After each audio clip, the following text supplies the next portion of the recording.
Stick a sanitary pad to a mop. You'll never need to climb a ladder again. I'll show you how to do this trick.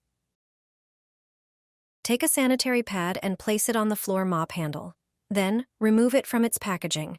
Peel off the protective strips and stick it to the mop. Now, pour some dish soap onto the pad, followed by a bit of water. The pad will absorb the soap perfectly.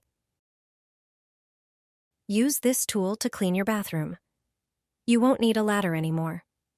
People often forget how important it is to clean the bathroom walls. A lot of bacteria accumulate on the wall. You can also add some glass cleaner to the pad. With this trick, you'll reach every tile effortlessly. Watch as the pad picks up dirt perfectly. Your tiles will shine like never before. This trick is not only simple, but also very effective.